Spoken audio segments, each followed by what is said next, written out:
Okay, మనం ఇప్పుడు చూస్తున్న టాపిక్ దేవుని యొక్క రాజ్యం. హల్లెలూయా. సో ఆల్మోస్ట్ మనము 5వ అధ్యాయము 26వ వచనం వరకు పోయిన వారం చూసుకున్నాం. ఇప్పుడు 27వ వచనం నుండి మనం చూద్దాం. మత్తయి సువార్త 5వ అధ్యాయము 27వ వచనం నుండి 30వ వచనం వరకు వ్యభిచారం గురించి రాయబడతాయి. దాని తర్వాత 31 నుండి 32 విడాకుల గురించి రాయబడుతుంది.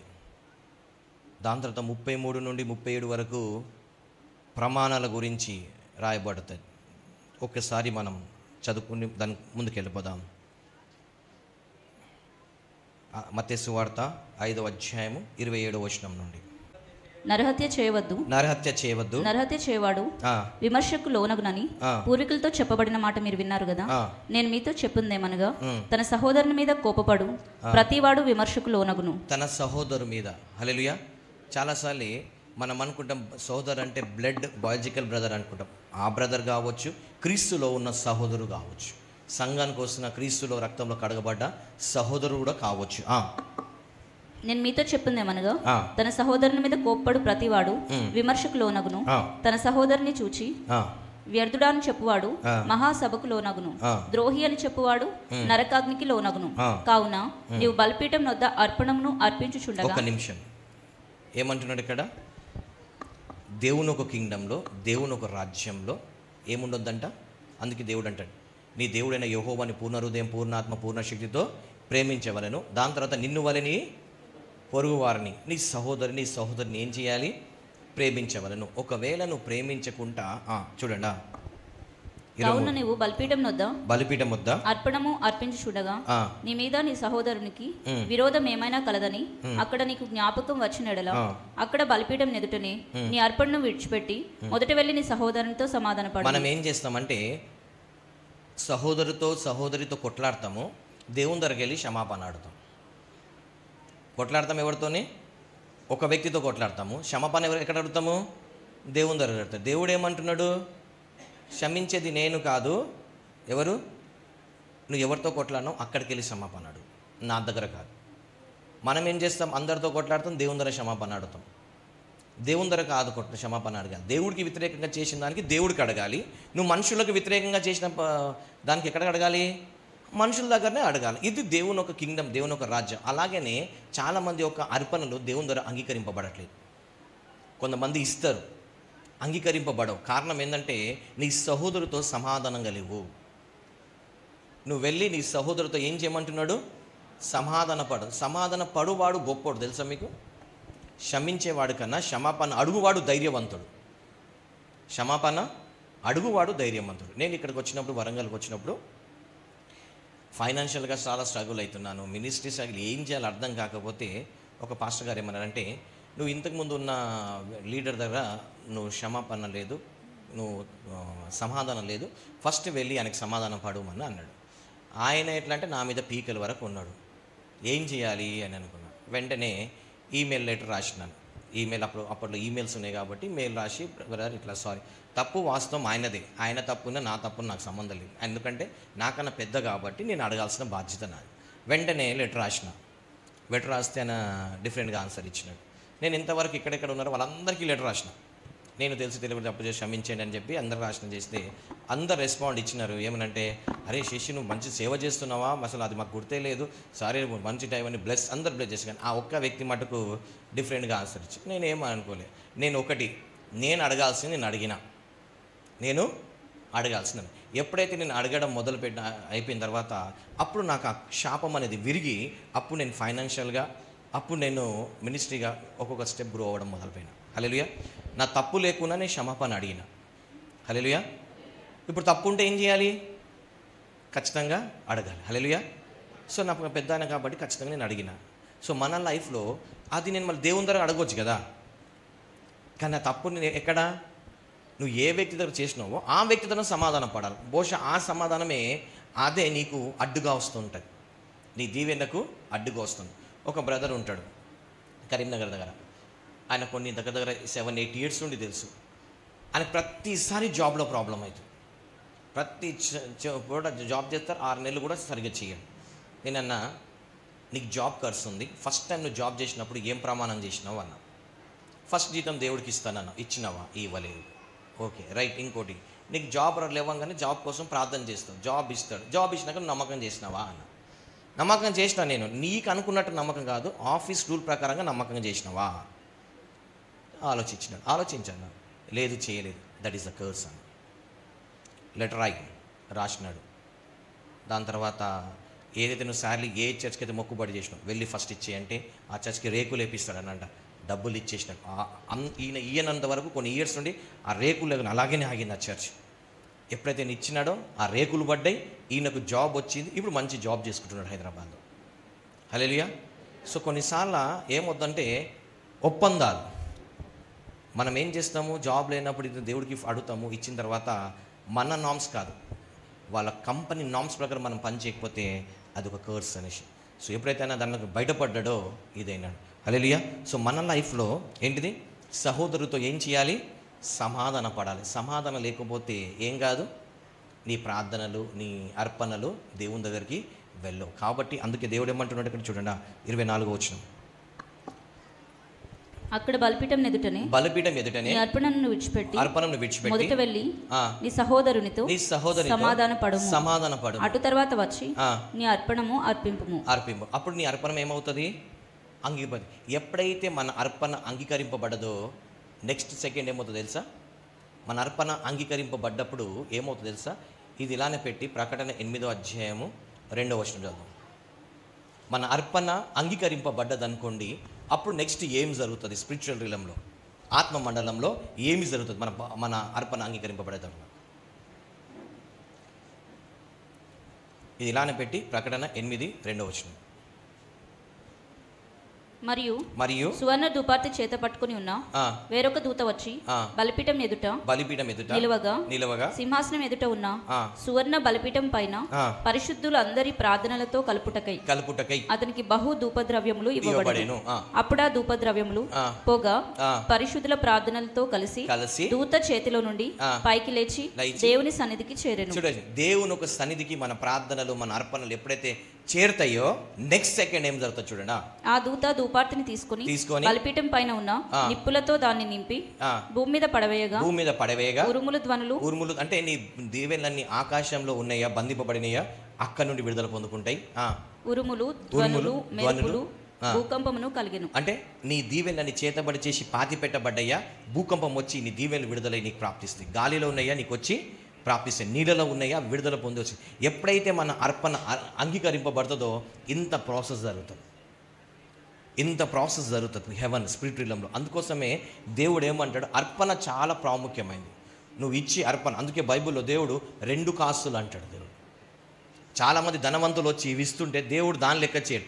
ఆమె ఇచ్చే హార్ట్ని దేవుడు చూసినాడు. 2 కాసులు ఇచ్చింది ఆమె. సో ఇచ్చే దాన్ని బట్టి చేస్తాడు. అంటే ఆ అర్పణ ఎప్పుడైతే దేవుడు అంగీకరించాడో ఆ వ్యక్తి లైఫ్ అనేది మార్చబడతాడు. సుంకరి పరిసెడు కూడా వచ్చి, ఒక వ్యక్తి వచ్చి దేవాలయం వెనుకలకు వచ్చి రొమ్ము కొట్టుకుంటూ ప్రార్థన చేస్తాడు. ఆయన ప్రార్థన అంగీకరింపబడ్డది.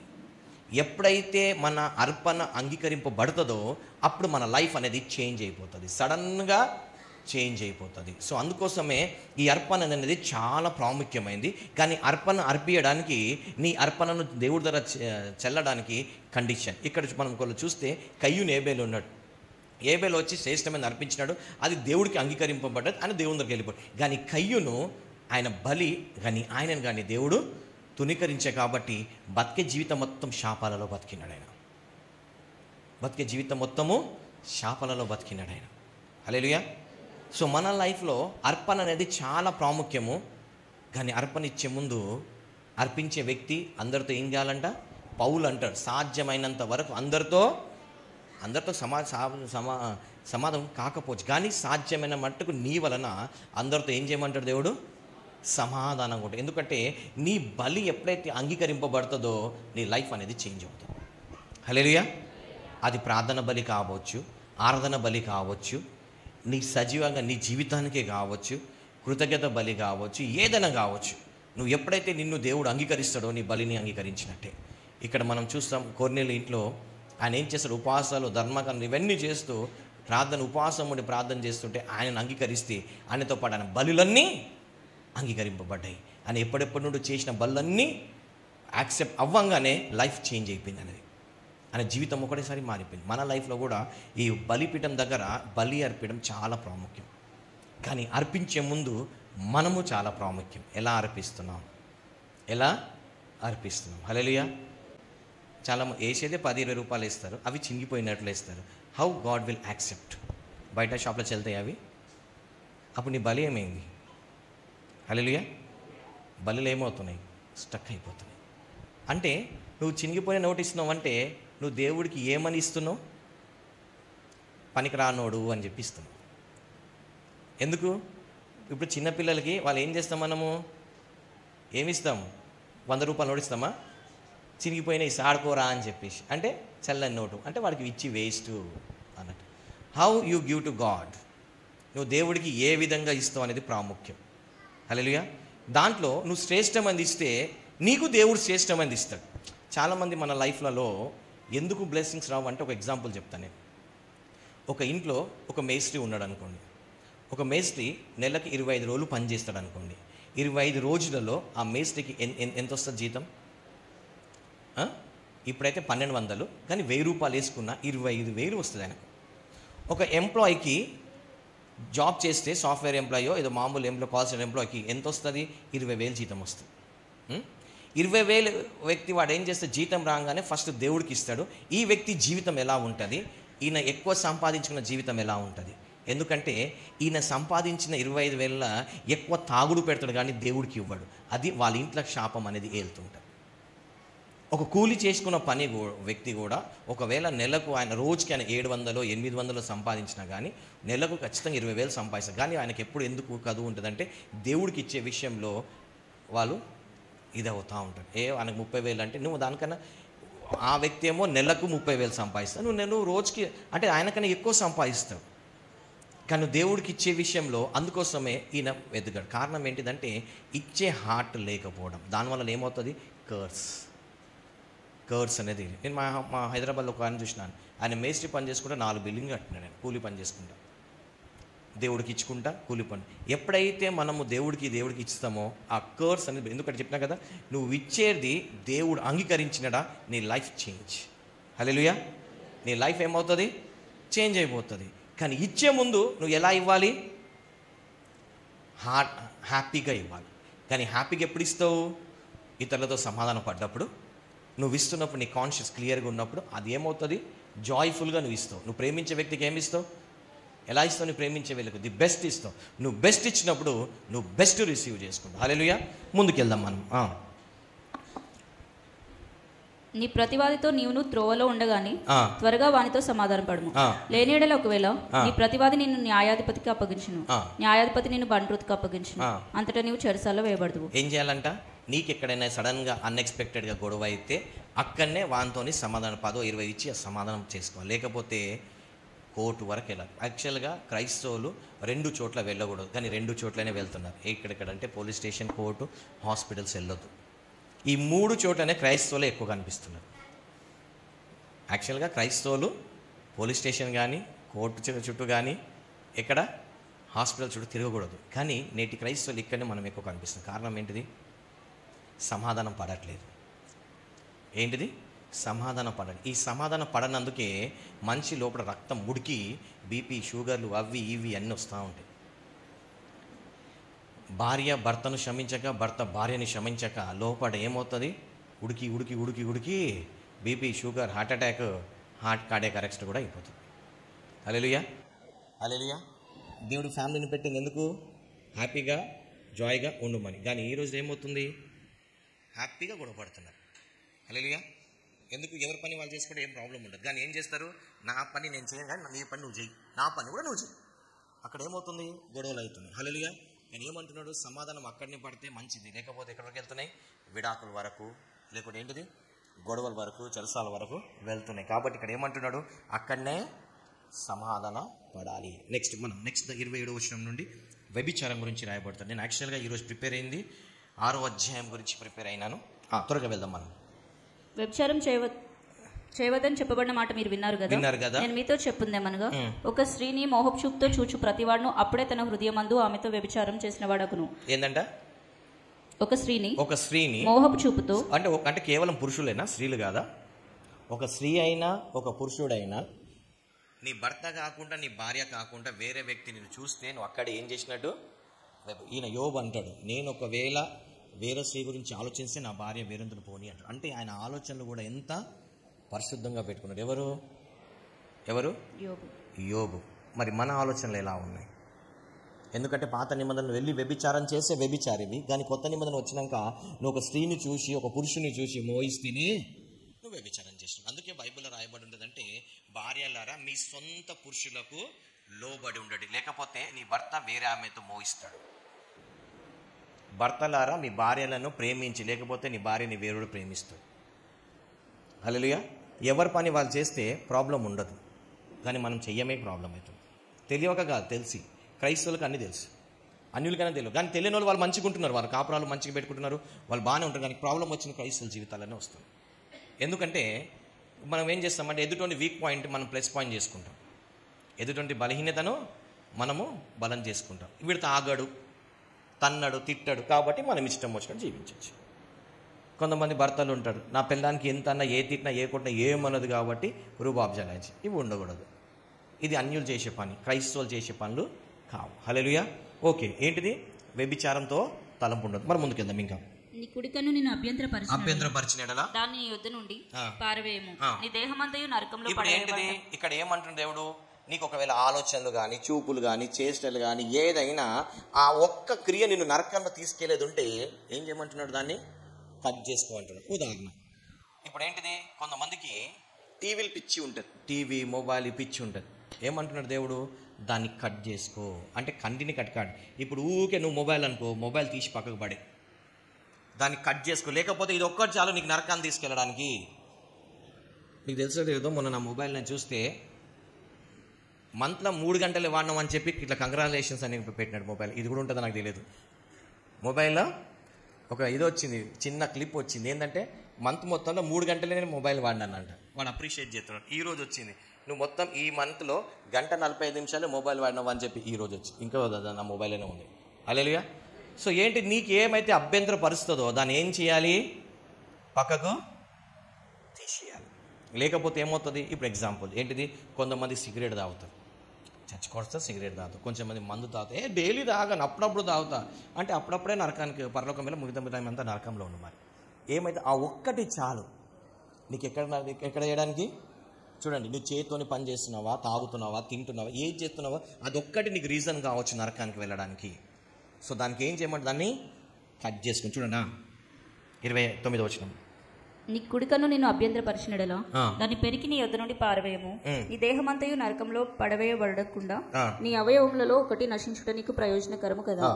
నీ కుడి చెయ్యి నిన్ను అభ్యంతరపరిచినడలా దాన్ని నరికి నీ యొద్ద నుండి పారవేయము, నీ దేహమంతయు నరకంలో పడకుండా నీ అవయవములలో ఒకటి నశించుట నీకు ప్రయోజనకరం కదా. లేకపోతే నువ్వు తీసివేయలేదనుకో, ఎగ్జాంపుల్ సిగరెట్ గుడ్క నువ్వు తీయలేదనుకో, డాక్టర్ని లోపల ఉన్న దాన్ని కట్ చేసి పడేస్తారు కదా. ఏం చేస్తారు? క్యాన్సర్ వచ్చని చెప్పి నోటికి వచ్చిందనుకో, ఆ నోటిని మొత్తం ఏం చేస్తారు? కట్ చేసి పడేస్తారు. లివర్ క్యాన్సర్, లివర్ తీసి పడేస్తారు. నువ్వు కట్ చేసుకోకపోతే వాళ్ళు కట్ చేస్తారు. మరి అప్పుడు ఎక్కడికి వెళ్తావు? నరకం కదా. కాబట్టి ముందే ఏం చేయాలి? దాని నుండి కట్ చేసుకోవాలి. నెక్స్ట్ మనకి ఇక్కడ ఏముందంటే 31, తన భార్యను విడనాడు వాడు ఆమెకు పరిత్యాగ పత్రిక ఇవ్వవలనని. ఏంటంటే ఒక భార్యను విడిచిపెట్టాలంటే సర్టిఫికేట్ ఇవ్వాలంట. ఏం సర్టిఫికేట్? Divorce certificate. నేను మీతో చెప్పందేమనగా, వ్యభిచార కారణమును బట్టి కాక తన భార్యను విడనాడు ప్రతి వాడును ఆమెను వ్యభిచారినిగా చేయుచున్నాడు. ఏంటిది? పెళ్లి ఎందుకు చేసుకుంటారు? మెయిన్ ఒక పురుషుడు కానీ ఒక స్త్రీ కానీ పెళ్లి చేసుకోవడానికి రీజన్ మెయిన్ ఏంటిది? బట్టలు బాసనలా పని మనిషిని పెట్టుకోవచ్చు, అవునా? బట్టలు బాసన అంటే ఇల్లు ఉడవడానికి పని మనిషిని పెట్టుకోవచ్చు. అన్నిటికీ నువ్వు పని మనిషిని పెట్టుకోవచ్చు, కానీ లైంగిక సంబంధానికి నువ్వు ఒక వ్యక్తిని పెట్టలేవు, అవునా? అంటే వివాహం చేసుకునే రీజన్ మెయిన్ ఏంటిది? స్త్రీ పడిపోవద్దు, పురుషుడు పడిపోవద్దు అని చెప్పే ఈ లైంగిక సంబంధం గురించి వివాహం దేవుడు అనేది పెట్టాడు. ఎందుకంటే ఒకళ్ళొకరు ప్రేమించుకోవాలి, ఒకళ్ళొకరు కలుసుకుండాలి, ఆనందంగా జాయ్గా ఉండాలని దేవుడు పెట్టాడు. ఒకవేళ నీకు డైవర్స్ ఇవ్వాలంటే ఇది ఒక్కటే రీజన్ తప్పించి వేరే రీజన్లో నీ డైవర్స్ స్పిరిచువల్ లవ్లో చెల్లదు. ఒకవేళ నీ భార్య నీకు కోఆపరేట్ చేయలేదు, నీ భర్త నేను పట్టించుకోలేదు, నీకు లైంగిక సంబంధం లేకుంటే ఈ ఒక్క విషయంలోనే నువ్వు డైవర్స్ ఇవ్వచ్చు. అది బైబిల్ చెప్తుంది. వేరే విషయాలలో అయితే నువ్వు డైవర్స్ ఇవ్వడానికి ఏదియో ఒప్పందం లేదు. విడనాడబడిన దాన్ని పెళ్లాడువాడు వ్యభిచారం. ఒకవేళ ఎవరైనా డైవర్స్ అయిన దానిని పెళ్లి చేసుకుంటే వాడు వ్యభిచారం చేస్తున్నట్టు. ఆ వ్యక్తి ఇద్దరు కలిసి వ్యభిచారం చేసే వాళ్ళు ఎక్కడికి వెళ్తారు? నరకానికి వెళ్తారు. హల్లెలూయా. Okay, right. ఇప్పుడు ఈ 33 నుండి ఇవన్నీ ఒట్లు గురించి, రిలేషన్స్ గురించి, దీని గురించి ఉంది. ఇప్పుడు నేను కొద్దిగా ఇటు వద్దాను. దీని గురించి నేను మళ్ళా మీకు ఈ టాపిక్స్ నేను మళ్ళీ వచ్చి కవర్ చేస్తాను. ఇప్పుడు మనము 6వ అధ్యాయము 9వ వచనం చూద్దాం ఇప్పుడు. ఎందుకంటే దీంట్లో ఇవన్నీ కవర్ అవుతాయి కాబట్టి మనం దీని నుండి దానికి వెళ్దాం, మెయిన్ సబ్జెక్ట్కి వెళ్దాం. కాబట్టి మీరు ఇలాగూ ప్రార్థన చేయండి. అంటే ప్రార్థన ఇలాగూ చేయమన్నాడు కానీ ఇట్లా ప్రార్థన చేయమని చెప్పలేదు. అంటే ప్రార్థన చేసే విధం చెప్పాడు. ఇప్పుడు ఎగ్జాంపుల్ అనుకోండి, ఏంటిది? పౌరం వలె పరిశుద్ధాత్ముడు దిగి వచ్చాడు అంటే మెల్లగా ఇలా దిగి వచ్చాడు అని. అంతేగాని పౌరము పరిశుద్ధాత్ముడు కాడు. ఫ్లైట్ ఎలా దిగుతుంది అంటే పౌరం దిగినట్టు దిగుతుంది. అంతేగాని ఫ్లైట్ పౌరం కాదు, పౌరం ఫ్లైట్ కాదు. అదేవిధంగా ఏ పరిశుద్ధాత్ముడు పౌరం కాదు. అదేవిధంగా ఈ ప్రార్థన ఒక ప్యాటర్న్ ఇచ్చాడు దేవుడు. ఏంటంటే మీరు ఈ విధంగా ప్రార్థన చేయవలేను. అంటే ఫస్ట్ దేవుని స్తుతించాలి, ఈ విధంగా దేవుని ప్రార్థన చేయాలి. చూడండి ఏమని ఉంటుంది, పరలోకమందున మా తండ్రి. అంటే నువ్వు ప్రార్థన చేసేటప్పుడు ఎవరికి చేస్తున్నావు? నువ్వు ప్రార్థన లెటర్ రాసేటప్పుడు ఏ వ్యక్తికి లెటర్ రాస్తున్నావు అనేది ప్రాముఖ్యం. కాబట్టి నువ్వు ఇప్పుడు చేసే ప్రార్థన ఎవరికి చేస్తున్నావు అనేది, కాబట్టి ఫస్ట్ టు అనేది పెట్టాలి. కాబట్టి నువ్వు చేసే ప్రార్థన ఎవరికి? పరలోకమందున నా తండ్రి. కాబట్టి ఫస్ట్ మనం ఎవరికి ప్రార్థన చేస్తున్నావు వాళ్ళ పేరు తీయాలి. హల్లెలూయా. నువ్వు దూతలకు చేస్తున్నావా? లేకుంటే లోకంలో చాలామంది దేవుడి ఎవరికి చేస్తున్నావు? కాబట్టి మనము ప్రార్థన చేసినప్పుడు దేవుడు ఒక ప్యాటర్న్ ఇచ్చాడు. ఏం ప్యాటర్న్ ఇచ్చాడంటే నీ పరలోక తండ్రికి చేసినావు కాబట్టి నువ్వు ఫస్ట్ ప్రేయర్. అందుకోసమే ప్రార్థన చేసినప్పుడు పరలోకమైన తండ్రి అని ప్రార్థన చేస్తాడు. హల్లెలూయా. యేసయ్యా అని ప్రార్థన చేస్తాడు. కాబట్టి మనం ప్రార్థన చేసినప్పుడు ఫస్ట్ దేవుని ఒక పేరు తీయాలి. ఏ దేవుడు? యెహోవా దేవుని పేరు తీసినప్పుడు మన ప్రార్థన ఆరంభం అవ్వాలి. నెక్స్ట్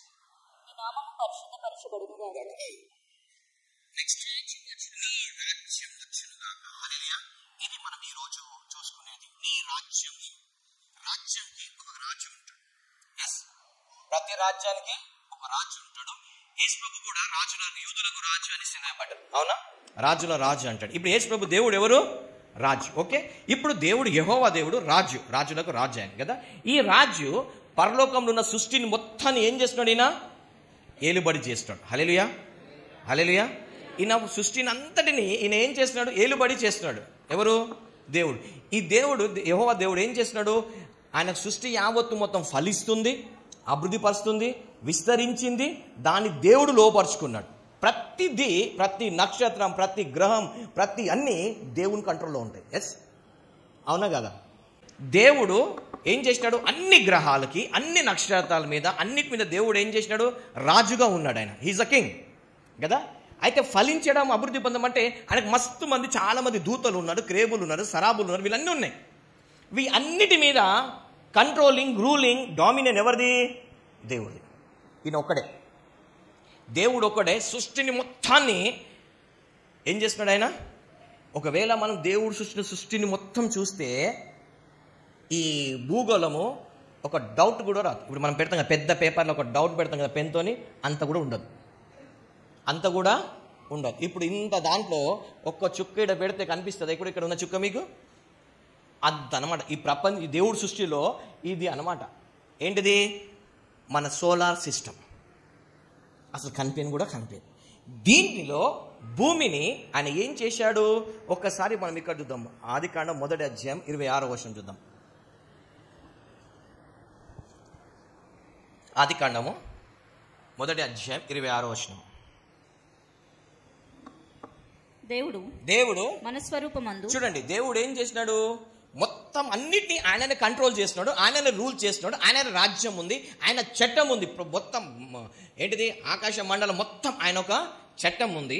ఇప్పుడు ఏం చేసినాడు? ఈ భూమిని, ఈ సోలార్ సిస్టంలో ఉన్న దీంట్లో ఒక చిన్న భూమిని దేవుడు ఏం చేశాడు? ఈ భూమి మీద మన స్వరూపం అందు. ఎందుకు మన స్వరూపం అంటే, మనం ఎలా అయితే మొత్తం ఏలుబడి చేస్తున్నామో వీళ్ళు కూడా ఈ గ్రహాన్ని, ఈ మండలాన్ని ఏలుబడి చేయమని చెప్పి, ఒక భూగోళాన్ని వీళ్ళు రూల్ చేయమని చెప్పి దేవుడు ఏమన్నాడు? మన స్వరూపం అందు మన పోలిక చెప్పున నరుని చేద్దాం. చూడండి, దేవుని ఒక స్వరూపం ఎలా ఉందంటే ఆయన వెలుగై ఉన్నాడు.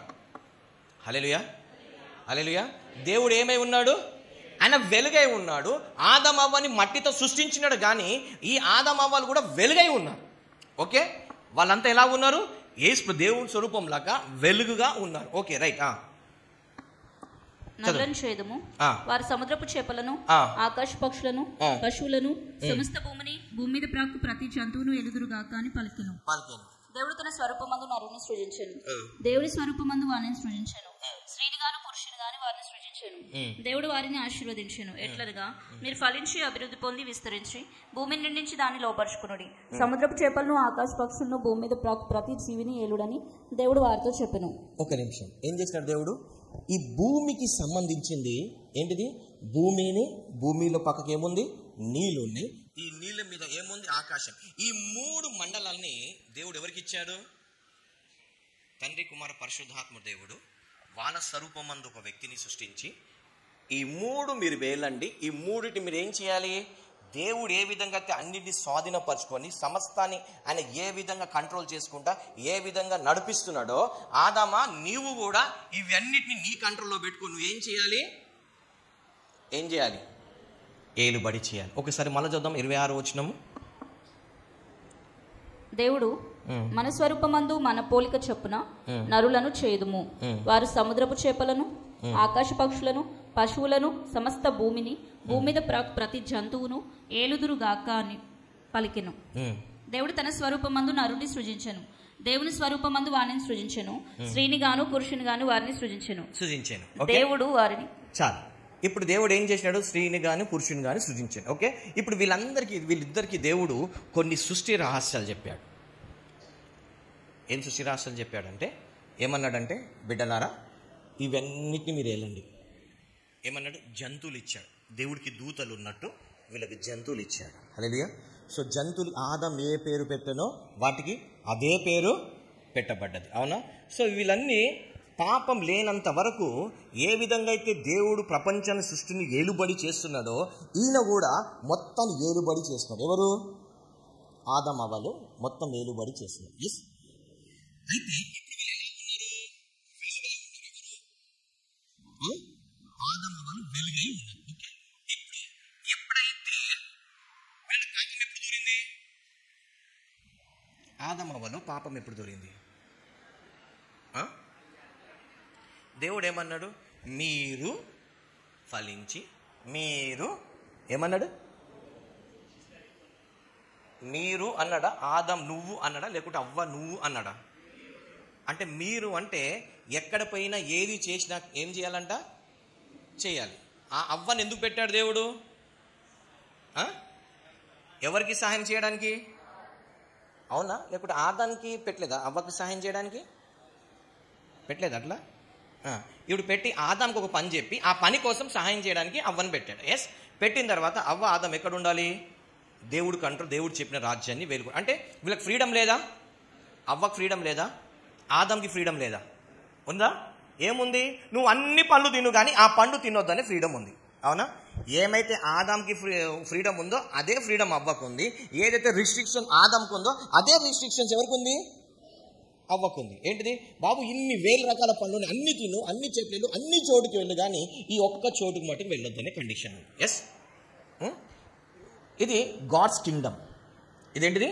నేను చెప్పేది దేవుని ఒక రాజ్యం. ఓకే. సో ఇవన్నీ ఫ్రీడమ్ ఉంది. అవ్వకు ఫ్రీడమ్ ఉందా? అవ్వకి ఎంత ఉందో ఆదాంకి అంత ఉంది. ఆదాంకి ఎంత అవ్వకి అంతే ఉంది కదా. ఓకే. ఇప్పుడు అవ్వగారు ఏం చేశారు? ఆదాంని విడిచిపెట్టి ఎక్కడ పోయారు? పండు తిరుగుతారు. పండు తిన్న తర్వాత తీసుకొచ్చి ఎవరికి ఇచ్చాడు? ఇచ్చిన తర్వాత ఇద్దరికి ఏమైంది? వాళ్ళ కళ్ళు తెరవబడ్డాయి. అవునా? తెరవబడినప్పుడు వాళ్ళు ఏమైనారు? వాళ్ళ వెలుగు పోయింది. దేవుడు ఒక స్వరూపము ఏమైతే ఆ పండు తింటే స్వరూపం వస్తుంది అనుకున్నారో ఆ స్వరూపం పోయింది. ఎవరి మాట విన్నందుకు పోయింది? సాతాను మాట. హల్లెలూయా. ఈరోజు కుటుంబం వ్యవస్థలో కూడా సేమ్ ఇదే జరుగుతుంది. భార్య భర్త బాధపడకుండా మిగతా మూడో మధ్య మాట వింటారు కదా. అప్పుడు ఆ కాపురంలో ఏమవుతుంది? దేవుడిచ్చే మహిమ, దేవుడిచ్చే ఆనందం, దేవుడిచ్చే పోయి ఏమంటారు? నా బతుకు ఇట్లా తగలబడ్డది, ఇది చేస్తే బాగుంటుంది, ఇది చేస్తే బాగుంటుంది. కారణం ఏంటిది?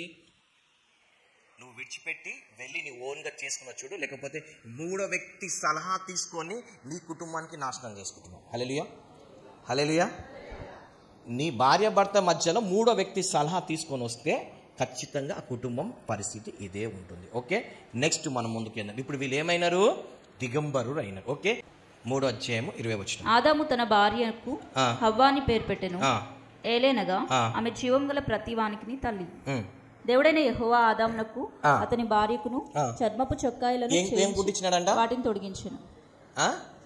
ఇగో ఇదే మనమందరం ఇది అనుకుంటున్నాం. ఆయన ఇది కుట్టియలేదు. ఏం కుట్టించినాడు? ఇది. అప్పుడు మనకేమొచ్చింది?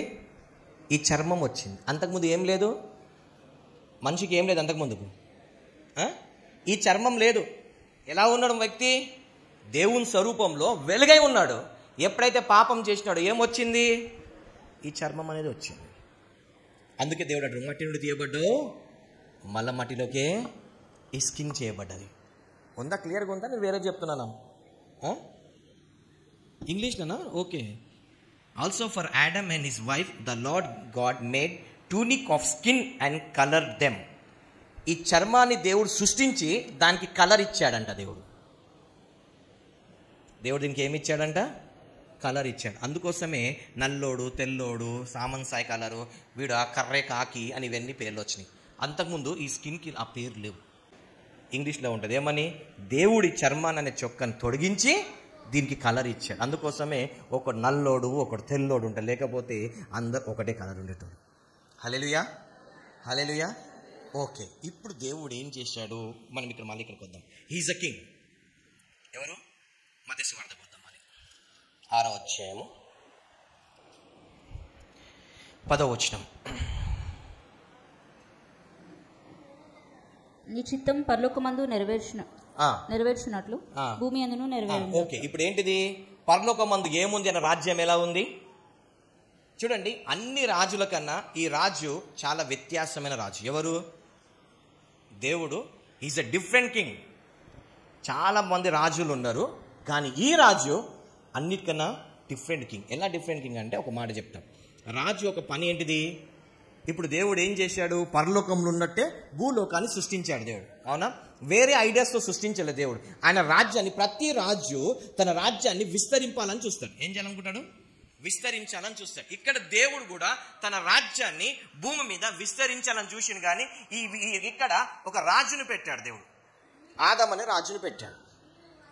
హల్లెలూయా, రాజును పెట్టాడు. ఇప్పుడు ఈయన ఏంది? దేవుడు అంటే పరలోకంలో ఏ రాజ్యం అయితే ఉందో అదే రాజ్యము భూమి మీద జరగాలి. ఓకే, సో పరలోకంలో ఏ రాజ్యం ఉంది, భూమి మీద ఏ రాజ్యం జరగాలి అని అంటే ఒక మాట అంట. ఇప్పుడు ఇక్కడున్న రాజులందరూ మన బ్రిటిష్ వాళ్ళు మనం దీన్ని పరిపాలించారు. దేన్ని? భారతదేశాన్ని పరిపాలించారు. సో ఇప్పుడు వాళ్ళు భారతదేశానికి ఆ టైంలో రాజులు ఎవరు? బ్రిటిష్ వాళ్ళు ఉన్నారు. ఇప్పుడు బ్రిటిష్ వాళ్ళు ఏం చేశారు? వాళ్ళ రెస్పాన్సిబిలిటీ ఏం చేశారు? బిల్డింగ్లు కట్టాలి, రోడ్లు కట్టాలి, స్టేషన్స్ కట్టాలి, పొలాలు వేయాలి. ఇవన్నీ ఎవరి పని? బ్రిటిష్ వాళ్ళ పని. కానీ వీళ్ళేం చేశారు? బ్రిటిష్ వాళ్ళు మంచి మంచి అమ్మాయిలు కడితే రేపులు చేశారు, ఇక్కడ ఉన్న బంగారం అంతా దోచుకొని పోయారు, ఇక్కడ ఇష్టం వచ్చినట్టు కొట్టారు, బానిసగా తీసుకున్నారు. వాళ్ళు ఏం చేశారు? కొందరు మంచి పని చేస్తే కొందరు చెడు పని చేశారు. అంటే రాజ్యం ఏం చేశారు? రివర్స్ చేశారు. కానీ ఈ రాజు అలా రాజు కాదు. సో ఈయన రాజ్యం ఎలా ఉంది అంటే పరలోకంలో ఏం లేదు, రోగాలు లేవు. పరలోకంలో ఏం లేదు, రోగాలు లేవు. కాబట్టి భూమి మీద కూడా ఏముండొద్దు. ఎందుకంటే అది సూపర్ న్యాచురల్, కనిపిన రాజ్యం. కానీ ఇది ఫిజికల్ రాజ్యం, కనిపిస్తుంది. కానీ దేవుడు ఏమన్నాడు? ఆ కనిపిన రాజ్యం సూపర్ న్యాచురల్ ఎలాగుందో ఇక్కడ కూడా అదే రాజ్యం రావాలి. అందుకే అంటాడు ఏమని? పరలోకంలో ఉన్నట్టు భూమి మీద ఉండును గాక. పరలోకంలో ఏం లేవు, పరలోకంలో ఏం లేవు, ఆడేం లేదు, రోగాలు లేవు. నా మనసు విరిగిపోయిందండి. నువ్వు మాట అనగానే నా మనసు ఏమైంది? విరిగి ముక్కలు అయిపోయినాయి. ఫెవిక్విక్ పెట్టి అడ్డ పెడదాం. ఈ పరలోకంలో లేవు. ఏం లేదు? పరలోకంలో ఇవి లేవు. పరలోకంలో అట్మాస్ఫియర్, ఎండ, వేడి ఇవన్నీ లేవు. అక్కడంతా ఒకటే ఉంది. ఏముంది? వాతావరణం మొత్తము. ఈ వాతావరణం మనకు కూడా ఎప్పుడు వచ్చింది? నోవా తర్వాత ఎండాకాలం, వర్షాకాలం, చలికాలం ఇవి వచ్చింది. కానీ అంతకుముందు ఇది లేదు. మొత్తం ప్రపంచం మొత్తం ఒకటే వాతావరణం. తర్వాత ఈ సీజన్స్ అనేవి వచ్చాయి. హల్లెలూయా. అయితే దేవుడు ఆదాంకి ఒక సీక్రెట్ చెప్పాడు. ఏమని చెప్పాడంటే ఆది కాండంలో ఉంటుంది. ఏమనంటే ఒక నది ప్రవేశిస్తుంది, ఇక్కడ ప్యూర్ గోల్డ్ ఉంటుంది రా నాయనా అన్నాడు. ఇక్కడ స్వచ్ఛమైన బంగారం దొరుకుతుంది. అది ఎక్కడ? బ్రహ్మ ఇస్ లైక్ అంటే జమీమా, బరోడా అంటే అది మెక్సికో, ఇంకోటి ఏ కంట్రీ అంటారు ఇక్కడ? మాల్డీవ్స్, జాంబియా, గానా, నైజీరియా, ఇక్కడంతా బంగారు గనులు ఉన్నాయి. అది చెప్పిన దేవుడి ప్రదేశం పేరు అది. మనం అనుకుంటాం నది అనగానే ఓ ఈడెన్ గార్డెన్ అంటే ఇరాక్ మొత్తమే అనుకున్నారు, కానీ దేవుడు చెప్పింది అక్కడ నుండి ప్రవేశించినది ఇక్కడ వరకు వెళ్తుంది. ఆయన ఆఫ్రికా చివరి వరకు వెళ్తుంది. ఇగో ఈ ఆఫ్రికాలో ఒక డైమండ్స్ ఉన్నాయి ఇక్కడ ప్యూర్. మీరు చూడండి, ఇండియాకు ఉన్న గోల్డ్, దుబాయ్కి ఉన్న గోల్డ్, మీరు ఒకవేళ జింబాబ్వే లేకపోతే అక్కడికి వెళ్ళిన గోల్డ్ చూడండి, చాలా వ్యత్యాసం. అక్కడ ఉన్న గోల్డ్ చాలా ప్యూర్ గోల్డ్ ఉంటుంది. అదే అక్కడ ఉన్న గోల్డ్ చాలా ప్యూర్ గోల్డ్ ఉంటుంది. అది ఎవరు చెప్పారు సీక్రెట్స్? ఎవరు చెప్పారు? దేవుడు చెప్పాడు. హల్లెలూయా, హల్లెలూయా. అయితే దేవుడు ఏమంటాడు? పరలోకంలో ఉన్న రాజ్యం భూమి మీదకి వచ్చుందట. పరలోకంలో ఏం రాజ్యం ఉంది? శాంతి, సమాధానము, ప్రేమ, ఐక్యమత్యం, దేవుని ఒక రాజ్యం మొత్తం ఇది ఉంది. ఆడ అందరూ ఒకటే రాజు ఉన్నాడు, ఆ ఒక్క రాజుకి వర్షిప్ చేస్తారు, అందరూ హ్యాపీగా ఉన్నారు. సో అదే సంతోషం, అదే ఆనందం, అదే దేవుడు ఎక్కడ ఇవ్వాలనుకున్నాడు? భూమి మీద కదా. అందుకోసమే మనం ఎప్పుడైతే మన దేవుడిని మన రాజుగా ఎన్నుకుంటామో ఆయన రెస్పాన్సిబిలిటీ. ఇప్పుడు చూడండి, ఒక రాజు పని ఏంటిదంటే తన రాజ్యంలో ఉన్న వారికి రేషన్ కానీ ఆరోగ్యం కానీ అన్నీ ఎవరి రెస్పాన్సిబిలిటీ? ఆ రాజు రెస్పాన్సిబిలిటీ. వాళ్ళ సుఖంగా ఉండడం వాళ్ళ రెస్పాన్సిబిలిటీ. ఇంకోటి, రాజు రెస్పాన్సిబిలిటీ ఏంటంటే వాళ్ళ దేశాన్ని కాపాడడం రాజు రెస్పాన్సిబిలిటీ. సైనికుల్ని పెట్టి వాళ్ళ రాజ్యంలో ఉన్న వారికి ఏమీ కాకుండా ఎవరి రెస్పాన్సిబిలిటీ? రాజు బాధ్యత. ఏంటిది? నా రాజ్యంలో ఎవరు అమాయకులు ఎవరు చనిపోకూడదు, వాళ్ళు ఇలా ఉండకూడదు అని చెప్పేసి రాజు ఒక ఏంటిది బాధ్యత, కాపాడేది. హల్లెలూయా. అయితే ఇప్పుడు దేవుని ఒక రాజ్యంలో కూడా దూతలు కాపాడతారు సైనికులుగా. హల్లెలూయా. ఎప్పుడైతే నువ్వు మారమనసు పొంది బాప్టిజం తీసుకొని ఈ దేవుని ఒక రాజ్యంలో నువ్వు అడుగు పెట్టినావు అనుకో, అప్పుడు నీ రాజు ఎవరైతారు? ఈ రాజ్యుని గురించి నువ్వు ఒకవేళ తెలుసుకున్నావు అనుకో, ఈ రాజ్యం గురించి తెలుసుకున్నావు అనుకో, నువ్వు చింతించవు. ఎందుకంటే ఇప్పుడు చూడండి, రేషన్ కార్డు ఉన్న వాళ్ళు ఎవరైనా అయ్యో నా బియ్యం ఎట్లా, నా తిండి ఎట్లా అని ఆలోచిస్తారా? ఎందుకు ఆలోచించట్లేదు? ఎందుకు ఆలోచించలేదు? రేషన్ కార్డు ఎంతమందికి ఉన్నాయా? అది ఉంది కదా. మీరు ఆలోచిస్తారా? ఇప్పుడు ఫస్ట్ టైం కానీ నాకు భోజనం ఎట్లా, బియ్యం ఏడకున్నా ఆలోచిస్తారా? ఎందుకు? గవర్నమెంట్ ఏమి ఇస్తుంది? దాని గురించి ఆలోచించాల్సిన అవసరం ఉందా? ఫస్ట్ కాగా నీకేమొస్తుంది? రేషన్ వస్తుంది, వెళ్ళి తెచ్చుకుంటావు. అవునా? ఇప్పుడు పాకిస్తాన్ వాడు బాంబు వేస్తాడంటే నువ్వు చింతిస్తావా? అయ్యా పాకిస్తాన్ వాడు బాంబు వేస్తున్నాడు అంట, నేను బతుకుతున్నా చింతిస్తావా? ఎందుకు? అక్కడ బార్డర్లో ఎవరున్నారు? గవర్నమెంట్ ఉంది, వాళ్ళు చూసి వాళ్ళు ఏం డిఫెన్స్ చేయాలో వాళ్ళు చేస్తారు. నువ్వు ఎట్లుంటావు? హ్యాపీగా ఉంటావు. ఎస్, అవునా కదా? సేమ్ వే నువ్వు ఎప్పుడైతే నీ రాజ్యాన్ని గ్రహిస్తావో, ఆయన రాజ్యంలో నువ్వు తెలుసుకుంటావో, ఏం తిందుమా, ఏం తాగుందుమా, ఏం ధరించుకుంటామా, నువ్వు చింతించవు. నువ్వు చింతించవు. ఎందుకంటే ఇవన్నీ కావాలని మీ రాజు కాదు, మీ తండ్రికి తెలుసు. ఇవన్నీ కావాలని మీ పరలోక తండ్రికి. ఎప్పుడైతే నువ్వు దేవుని ఒక రాజ్యంలో ఎంట్రీ అవుతావో ఇవన్నీ నీకు ఈజీగా ఫ్రీగా అయిపోబడతాయి. ఇవన్నీ ఫ్రీగా అలౌ చేయబడతాయి. ఇవన్నీ ఏముంది? అనుగ్రహింపబడునుందా? ఏముంది ఇవన్నీ? ఇప్పుడు రేషన్ అనుగ్రహింపబడుతుందా, అడుకోవాల్సి వస్తుందా? అనుగ్రహింపబడుతుంది కదా. సో దేవుని ఒక రాజ్యంలో ఇవన్నీ నీకు ఏం చేయబడతాయి? అనుగ్రహింపబడతాయి. ఏలియాకి అనుగ్రహింపబడలేదా? చూడండి, ఒక మాట అంట, ఏలియా జేబులో చిల్లి గవ్వలేదు. పోయి కెరేబు వాగ్దారు ఉన్నాడు, పోయి ఒక ఏంటిది 20 రూపాయలు పెట్టి వాటర్ బాటిల్ కొనుక్కుందామంటే డబ్బులు లేవు. ఒకవేళ ఒక పూట మీల్స్ తిందామంటే జేబులో చిల్లి గవ్వలేదు. కానీ అక్కడ కూర్చొని ఏం తింటున్నాడు అయ్యగారు?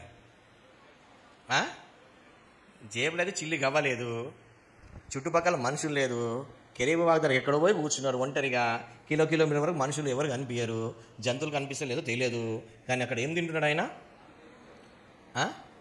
ప్యూర్ వెజ్ కదా, నాన్ వెజ్. ఏం తింటున్నాడు?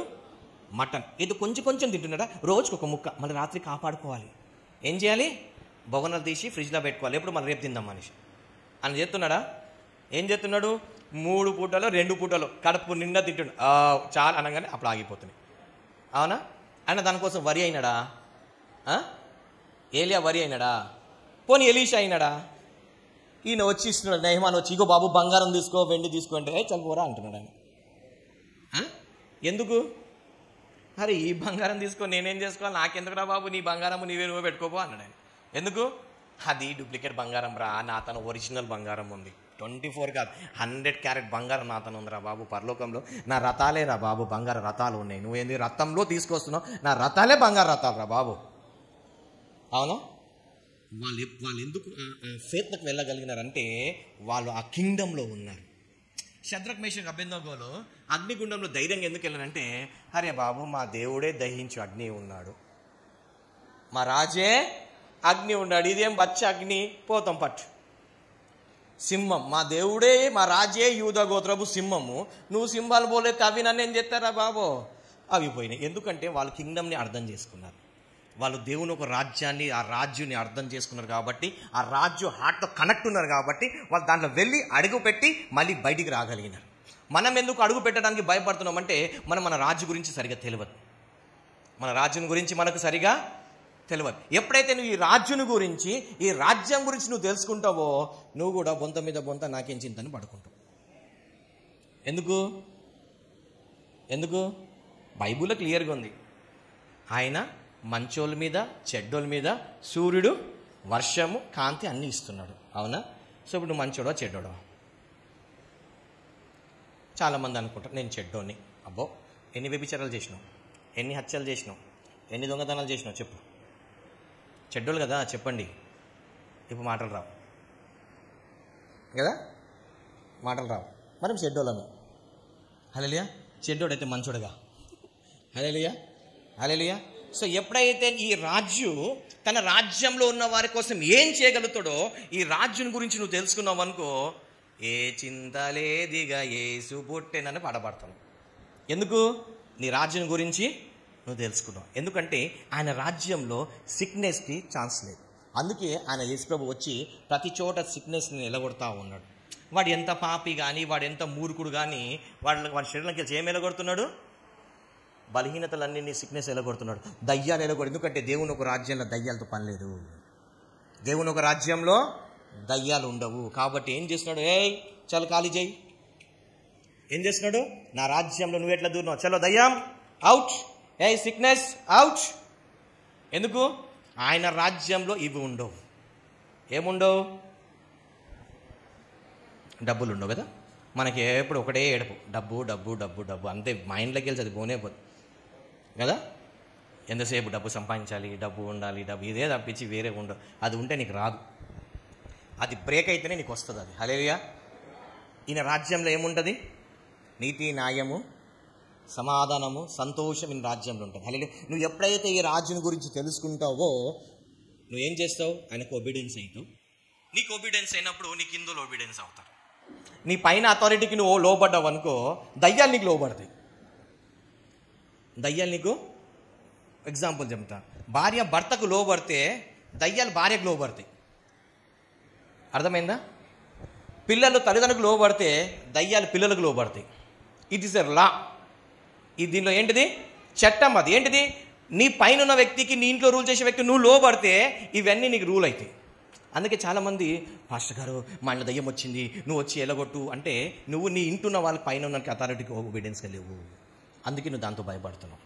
ప్రార్థన చేయి, మీరు చేయండి పాస్టర్ గారు. ఎందుకంటే నువ్వు నీ పైన ఉన్న వాడికి ఏం లేవు? ఒబీడియన్స్గా లేవు. ఎందుకంటే ఇవి లా అనమాట.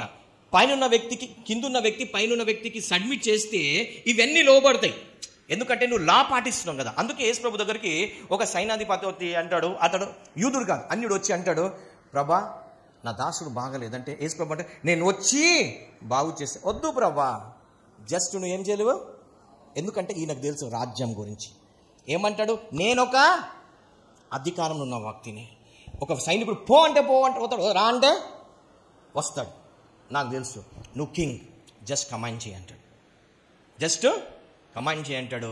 ఆయన కమాండ్ చేస్తాడు, వెళ్ళి ఏమవుతాయి? దయ్యాలన్నీ పోతాయి. సరే, ఒక మాట అడుగుతా. ఇప్పుడు మీ అందరికీ ఏం కావాలి? పాస్టర్ గారు ప్రార్థన చేయాలని కావాలి. అదే ప్రతి ఒక్కరికి ఏం కావాలి?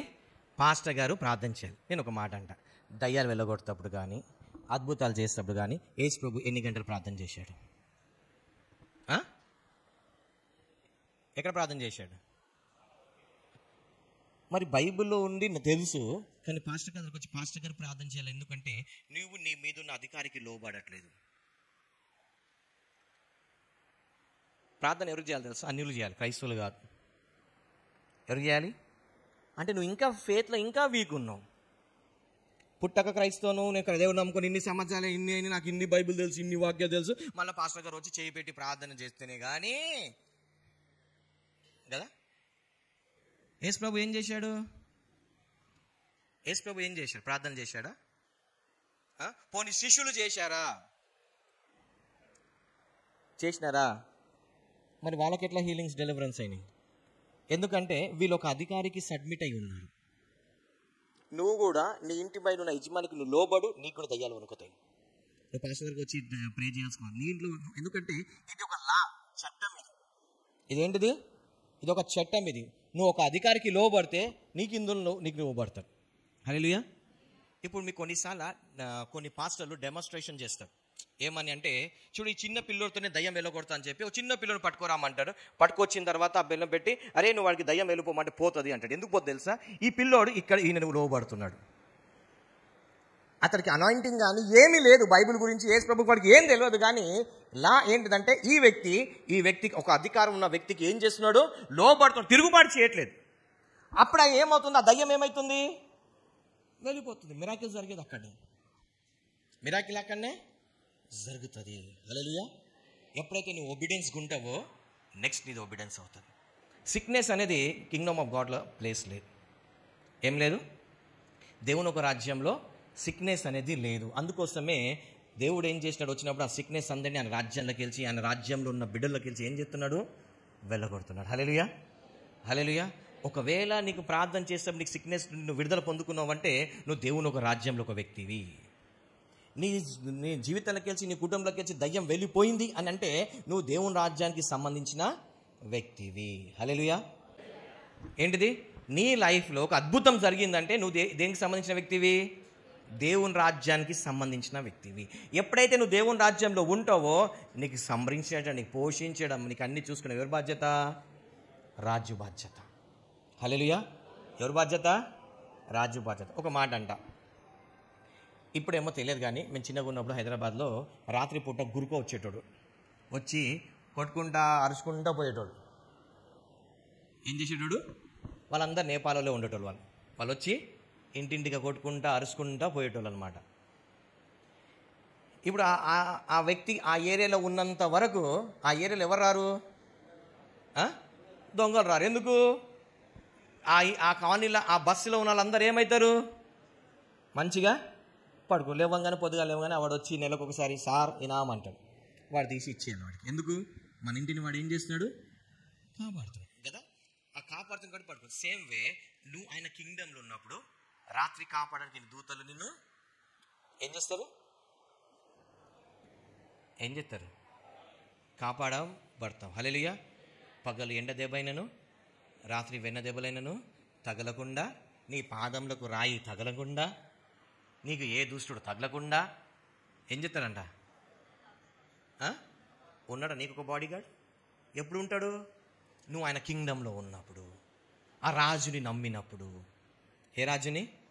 నీ రాజుని నమ్మినప్పుడు. అప్పుడు ఆయన రాజ్యంలో ఉన్నప్పుడు నీకేముంటుంది? దావీద్కి ఎంతమంది చంపాలని చూసినారు తెలుసా మీకు?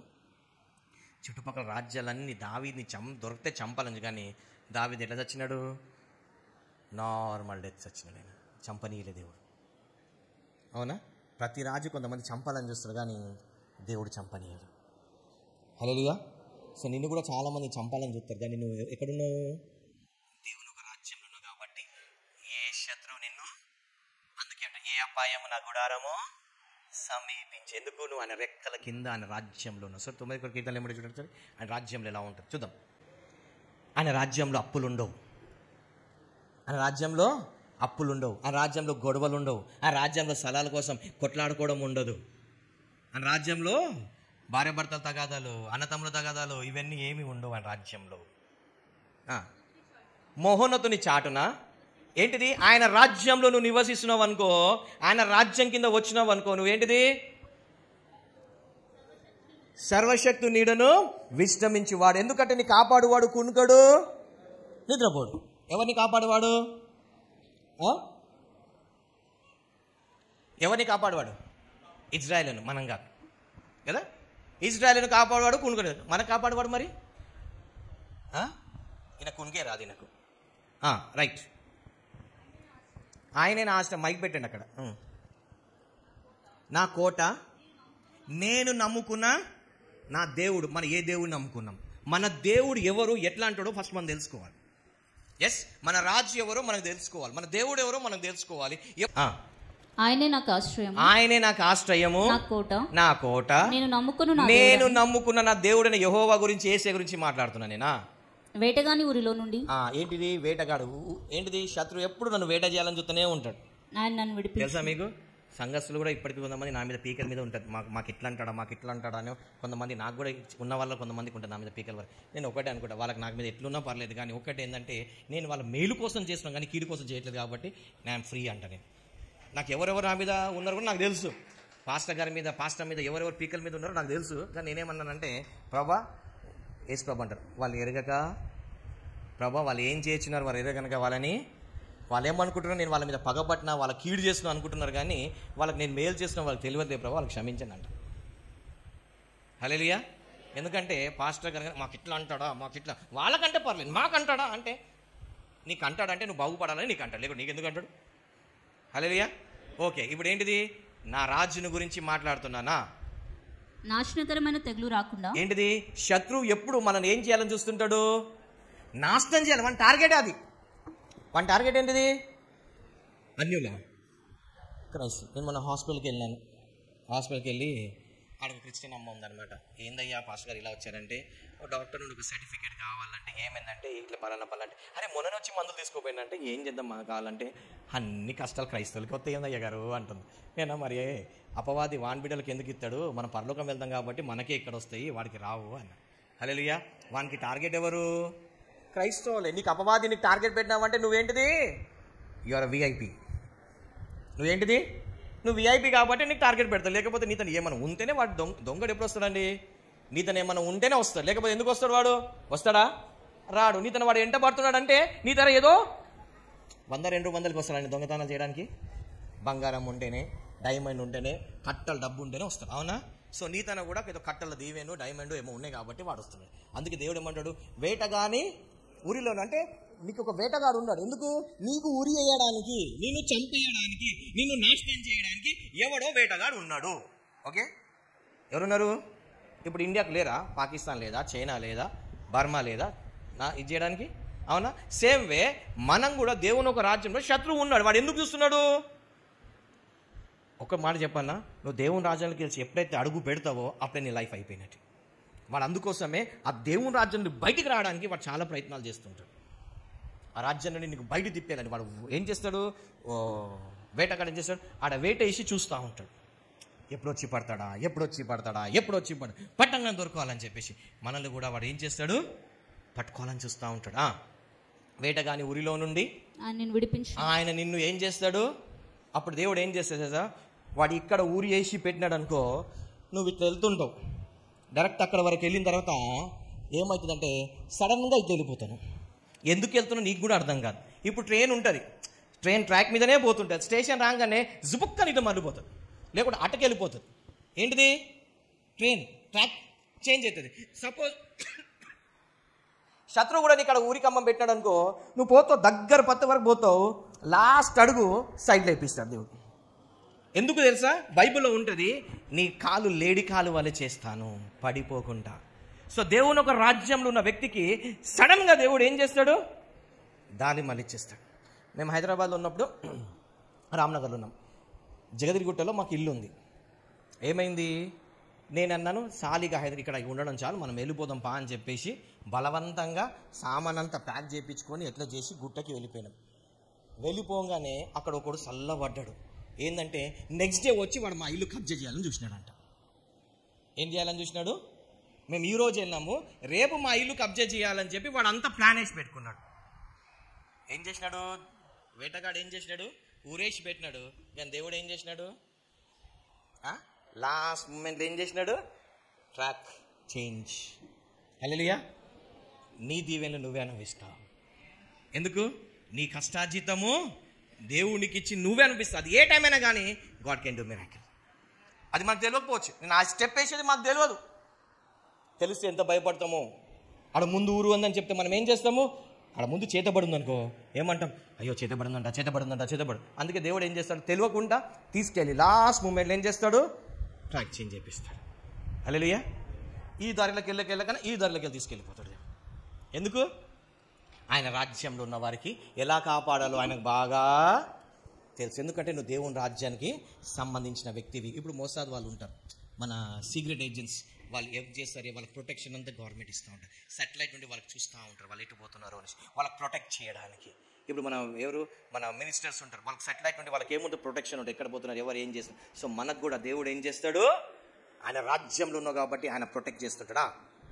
నెక్స్ట్, నాశనకరమైన తెగులు రాకుండా ఆయన నిన్ను విడిపించును. ఆయన తన రెక్కలతో నిన్ను ఏం చేస్తాడు? ఆయన రాజ్యం రెక్కల కింద ఏమవుతుంది?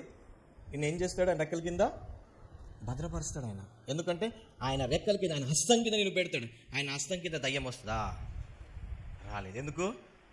ఆయన హస్తం అగ్ని లాంటి హస్తం కదా, హస్తం కింద రాలేడు. ఆయన రెక్కల కింద నీకు ఆశ్రయం కలుగును. ఆయన సత్యము కేడమును డాలునై ఉన్నది. రాత్రి వేళ కలుగు భయమునకైనను, పగటి వేళ ఎగురు బాణమునకైనను, చీకటిలో సంచరించు తెగులుకైనను 24/7 నీకు దూతలు ఉంటారు. మధ్యాహ్నం మందు పాడుచే రోగమునకైనను నీవు భయపడుకుందువు. ఎందుకు? నీ రాజ్యం ఎవరు? అంతే. నువ్వు ఎందుకు భయపడతావు? నీకు ఏమన్నా అయితే సైనికులు వస్తారు. ఇప్పుడు మనకి ఏమైనా రోడ్ మీద రన్నంటే 100 డైల్ చేసి ఎవరు వస్తారు? పోలీసులు వస్తారు కదా. సేమ్ వే ఈ పోలీసులు టక్కని ఇంత టైంలో వస్తే అక్కడ రెడీగా ఉంటారు. జస్ట్ లోపల ప్రభా నాకు సాయం చేయగానే ఇమ్మీడియట్లీ ఏంజెస్ దిగుతారు. ఎందుకు? నువ్వు ఆయన రాజ్యానికి చెందిన వ్యక్తివి. నీకు పైనుండి సెటిలైట్ ద్వారా ఆయన ఫోకస్ చేస్తూ ఉన్నాడు ఆయన. ఎందుకు? నీ రాజ్యం ఎవరు? యేసు ప్రభు. నీ కాపాడాల్సిన బాధ్యత ఎవరిది? యేసు ప్రభుది. నువ్వు జస్ట్ డైల్ చేయి ప్రభా. ఈయన ఎవరు చేసినాడు? పేతురు ప్రభా అన్నాడు. వెంటనే దేవుడు ఏం చేసినాడు? రక్షించినాడు. ఎందుకు? ఆయన రాజ్యంలో సంబంధించిన వ్యక్తి. దాంట్లో మరి విఐపి ఎవరు? పేతురు విఐపి కదా. ఆర్డినరీ పర్సన్కి హెల్ప్ చేస్తాడు, విఐపీలకు హెల్ప్ చేయడా దేవుడు. నెక్స్ట్, నీ పక్కన 1000 మంది పడినను, నీ కుడి పక్కన 10,000 మంది కూలినను అపాయం నీ యొద్దకు రాదు. మొన్న ఒక బ్రదర్ నాకు ఒక టెస్ట్ మని చెప్పినాడు. ఏంటంటే అక్కడ కర్ణాటక బిద్దరికి వెళ్ళినప్పుడు ఒక బాధ చెప్పాడు. ఏంటంటే, బ్రదర్ మా ఇంట్లో అందరికీ కష్టాలు వచ్చినాయి బ్రదర్, నేను ఒక్కరిని దేవుణ్ణి నమ్ముకున్నా. ఆ కష్టాలలో మా ఫ్యామిలీ అంతా నష్టపోయింది, నేను ఒక్కరిని తెలియకుండా పైకి వచ్చిన బ్రదర్. ఎట్లా వచ్చినా తెలియదు బ్రదర్ అన్న. ఆ కష్టాలలో అందరూ ఏమైనారంట? వీళ్ళ అన్న తమ్ముళ్ళు అందరూ ఏమైనారంట? లాస్ట్లోకి వెళ్ళిపోయినారు. ఈయన మటుకు ఎలా పైకి వచ్చినా నాకు తెలియదు బ్రదర్ అన్న. నాకు లాస్ట్లోకి నాకు అనిపించింది, ఎండ్ ఆఫ్ ద ఇయర్ నేను ప్రాఫిట్లో ఉన్నా, లాస్ట్లో లేనంట. హల్లెలూయా. ఏంటిది? నిన్ను కాపాడువాడు, కొనుగడు, నిద్రపోడు, నీకు సంరక్షించేవాడు అన్ని నీకు ఇస్తాడా? నీ పక్కన 1000 మంది పడినాడు, నీ పక్కకు 1000 మంది పడినాడు, నీ పక్కకు చాలా మంది నష్టపోతుంటారు, భూకంపాలు వస్తాయి, ఏమనైతే ఇటు పక్కకు అందరు లాస్ట్ అయితే, కానీ నీకు మట్టుకు అపాయం నీ వద్దకు రాదు. నువ్వు వాటి ఏం చేస్తావు? కల్లారా చూస్తూ ఉంటావు. ఏం చేస్తుంటావు? అయ్యో అయ్యో అయ్యో చూస్తావు, కానీ నీ వద్దకు రాదు. ఎందుకు? నువ్వు ఎవరి మనిషివి? ఏ రాజ్యానికి చెందినాడు? ఇప్పుడు ఫారెన్ వాళ్ళు ఉంటారు, ఫారెన్ వాళ్ళకి ముడతారా? ముడితే ఏమవుతుంది? ఇప్పుడు మన ఇండియాలో అమెరికాని చంపేస్తారు అనుకో, ఏమవుతుంది? ఏమవుతుంది? యుద్ధం అవుతుంది. ఇప్పుడు ఏంటిది? ఇజ్రాయెల్ వెళ్ళి ఒక 100 మందిని వాళ్ళు కిడ్నాప్ చేస్తే 2 సంవత్సరాల నుండి యుద్ధం జరుగుతుంది. అవునా? ఎన్ని కోట్లు ఖర్చు పెడుతున్నారు వాళ్ళని తప్పించుకోవడానికి. అవునా? ఈ దేశమే 100 మంది కోసం ఇంత త్యాగం చేస్తే మరి నీ కోసం దేవుడు. హల్లెలూయా. అందుకోసమే మన దేవుని మనం తెలుసుకోవాలి. హల్లెలూయా. మన రాజ్యం ఏంటిదో మనం తెలుసుకోవాలి. రైట్, పెందుకొద్దాం. ఇంకా నీవు కల్లారా చూచుండగా భక్తిహీనులకు ప్రతిఫలం కలుగును. యెహోవా నీవే నా ఆశ్రయమని నీవు మహోన్నతుడైన దేవుని నీకు నివాస స్థలంగా చేసుకుని ఉన్నావు. ఎవరు ఎందుకు చేసుకున్నావు? నీకు ఎందుకు రాదంటే ఏముంది అక్కడ? సిగరెట్ కి ఏముంది? మహోన్నతుని నువ్వు నివాస స్థలంగా చేసుకున్నావు. నా దేవుడే నా యేసు. ఇప్పుడు తోమ ఉన్నాడు, ఒక మాట అంటాడు, మై లార్డ్ మై గాడ్, నా దేవా నా ప్రభువా. ఆ ఒక్క వర్డే ఆయన జీవితం మొత్తాన్ని ప్రొవిజన్ ఇచ్చింది. మన లైఫ్లో కూడా ఎప్పుడైతే మన దేవుని మనం తెలుసుకుంటామో విల్ హ్యావ్ ఎవ్రీథింగ్. నీకే అపాయము రాదు, నీకే అపాయం రాదు, ఏ తెగులును నీ గుడారమును సమీపించదు. ఆ. నీ మార్గములన్నిటిలో నేను కాపాడుటకు, నీ మార్గము అన్నిటిలో అంటే నువ్వు ఎక్కడెక్కడ వెళ్తావో, చెత్తకుండి కాడకి వెళ్ళినా, బ్రిడ్జి కాడకి వెళ్ళినా, హైవే మీద వెళ్ళినా, ఎక్కడికి వెళ్ళినా, ఫంక్షన్ హాల్కి వెళ్ళినా, ఎక్కడికి వెళ్ళినా దేవుడు ఏం చేస్తాడంటే నిన్ను కాపాడుతాడు. తన దూతలు నేను ఏం చేస్తాడు? బాడీ గార్డ్గా నువ్వు గ్రహించాలి. నువ్వు ఎవరో తెలుసుకోవాలి, నీ రాజు నీ దేవుడు ఎవరో మనం తెలుసుకోవాలా. కిందకి వద్దాం. నీ పాదములకు రాయి తగలకుండా వారు నిన్ను తమ చేతుల మీద అనుకుంటాము. ఏ పాదములకు రాయి తగిలితే ఏమవుతుంది అంటే మూతిపళ్ళు రాలుతాయి. ఏంటిది? నీ పాదంలోకి రాయి తగిలినట్టు దేవుడు ఏం చేస్తాడు? కాపాడతాడా? నువ్వు సింహంలోను నాగుపాములను త్రొక్కెదవు. నీవు సింహంలను నాగుపాములను త్రొక్కెదవు. ఎందుకు దేవుడు తొక్కెదవు అన్నాడు? ఎందుకు తొక్కెదవు అన్నాడు?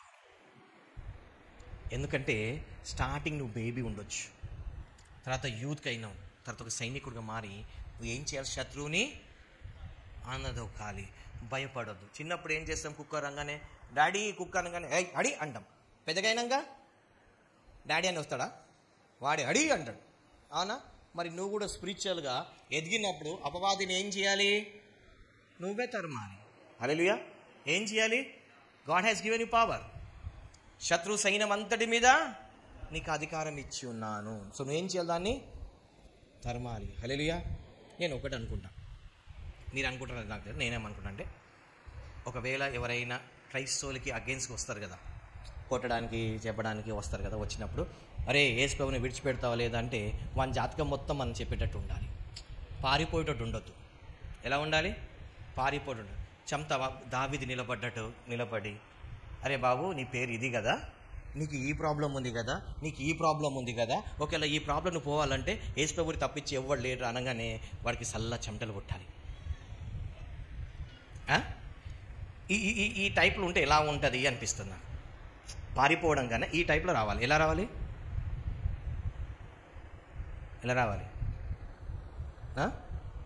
వాడు చంపడానికి వస్తే అరే నీ పేరు ఇది కదరా, మొన్న నువ్వు ఈ పని చేసినావు కదా, మొన్న ఇది చేసి నీకెట్లా తెలుసురా? ఇంకా చెప్పాలన్నా, నువ్వు మనసులో ఇప్పుడు ఇది అనుకుంటున్నావు కదరా అనాలి. వాడు లైవ్గా వాడు ఏం అనుకుంటున్నాడో అది చెప్పాలి. ఇదైతే వేరే వాళ్ళు చెప్పి చూసి అనుకుంటావు, కానీ ఇప్పుడు నువ్వు ఇది అనుకుంటున్నావు కదరా అంటే వాడు ఒప్పుకోడు. నువ్వు ఒప్పుకో, నాకు తెలుసురా. ఇంకో మాట చెప్పాలన్నా, ఇప్పుడు మీ ఇంట్లో ఇది జరుగుతుంది చూడు, ఫోన్ చేసి కనుక్కో అనాలి. వాడు ఫోన్ చేసి కనుక్కున్నాను జరుగుతూ ఉండాలి. ఇప్పుడు ఏమంటారు? ఇక్కడ నీ ముంగడి ఉన్నా కదరా అన్నారు. వాడికి భయం పుట్టేటట్టు చేయాలి. అప్పుడు ఎట్లుంటుంది అనిపించింది. శిష్యులు అవే చేసినారు. వాళ్ళు చంపేస్తున్నప్పుడు, చర్మం తీసినప్పుడు యేసు ప్రభు గురించి చెప్పాడు. మనకు కూడా ఇట్లా చెప్తే ఎట్లుంటుంది? ఆ రేంజ్కి ఎప్పుడు వస్తామో అనిపిస్తుంది. హల్లెలూయా. మనకి ఎప్పుడు డబ్బే ఉంటుంది, అంత వేరేది ఉండదు కదా. ఎప్పుడు డబ్బు సంపాదించాలి, డబ్బు ఇల్లు కట్టుకోవాలి, ఇది తినాలి, అది అవే ఉంటుంది మనకు. హల్లెలూయా. కొదమ సింహములను భుజంగములను అనగద్రొక్కు అంటే గొల్లె లాంటి వస్తే నిలబడి అనగతొక్కేటట్టు మనం ఉండాలి. ఆ పవర్, ఆ డిజైనింగ్, ఆ ధైర్యం మనకు రావాలి. హల్లెలూయా. ఇప్పుడు వస్తే ఎంతమంది ఉంటామో ఎంతమంది పోతామో మనకు తెలియదు, కానీ ఆ రేంజ్లోకి మనము రావాలి. హల్లెలూయా. రైట్. అతడు నన్ను ప్రేమించున్నాడు కనుక, ఎందుకంటే మనం మన రాజుని ప్రేమిస్తే రాజు ఏం చేస్తాడు? అరే వానికి ఎట్లైనా కాపాడను రా అంటాడు. ఎందుకు? వాడు నా హార్ట్ రా అంటాడు. ఈయన దావీదు ఏమంటాడు? యోనాతాన్ ఎవడు చంపొద్దు అంటాడు. ఎందుకు? కొడుకు. సేమ్ వే ఒక రాజు ఏం చెప్తాడు? మనకి హార్ట్కి టచ్ చేయమనుకో, రే అతడు నన్ను ప్రేమిస్తాడు, వాడికి ఏం చేయకరా. హల్లెలూయా. వాడు తప్పు చేసినాడు, నేను చూసుకుంటాను, కానీ వాడికి ఏమీ చెయ్యక. ఎందుకు? అతడు నన్ను, మనం కూడా దేవుణ్ణి ప్రేమిస్తే దేవుడు ఏం చేస్తాడు? మనల్ని అన్ని శ్రమల నుండి, ఏముంది బైబిల్లో? అతడు అంటే ఎవరు? అతడంటే పాస్టమ్మ, మీరు గారు. అతడు ప్రేమించినాడు కనుకంటే పాస్టమ్మ ప్రేమిస్తుంది కాబట్టి పాస్టమ్మ రక్షిస్తాం, మిమ్మల్ని కాదు కదా. అంతేనా కాదా? ఎవరు ప్రేమిస్తాడో వాళ్ళని దేవుడు ఏం చేస్తాడు? అరే ప్రేమించడానికి రక్షిస్తున్నాడు, ప్రేమించడానికి రక్షించాడా? అవునా? దేవుణ్ణి ప్రేమించిన కూడా దేవుడు రక్షిస్తుంటే మరి ప్రేమించినోడికి దేవుడు ఏం చేస్తాడు? ఎస్. కిందికి వద్దాం.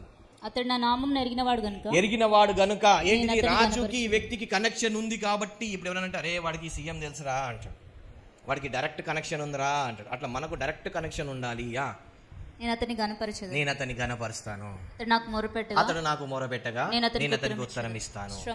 శ్రమలలో అంటే ఆ వ్యక్తికి శ్రమలు వస్తాయి, ఆ శ్రమలలో ఏం చేస్తున్నాడు? దేవుడు తోడై ఉంటాను, అతన్ని విడిపించి అతన్ని గొప్పగా చేస్తాను. దీర్ఘాయువు చేత అతన్ని తృప్తిపరచు. నా రక్షణ అతనికి చూపించు. ఇది ఎవరికి? దేవుని రాజ్యంలో ఉండేవారికి. హల్లెలూయా. దేవుని, అందుకే దేవుడు ఏమో ప్రార్థన అంటారు, ఏమన్నది 6వ అధ్యాయం 10వ వచనంలో, పరలోకంలో నీ రాజ్యము వచ్చునుగాక. ఎక్కడ రావాలి దేవుని రాజ్యం? మన ఇంట్లో, మన జీవితాలలో, మన ప్రాంతంలో ఆయన రాజ్యాన్ని విస్తరింపాలని చూస్తున్నాడు. ఎందుకంటే ఇక్కడున్న రాజ్యం అంతా ఏంటిది? పగలు, కక్షలు, కులాలు, మతాలు, ఇవన్నీ ఇక్కడున్న రాజ్యాలు కదా. కానీ ఆయన రాజ్యం అవన్నీ ఏమీ లేవు. ఆ రాజ్యం రావాలని మనం ప్రార్థన చేయాలి. హల్లెలూయా.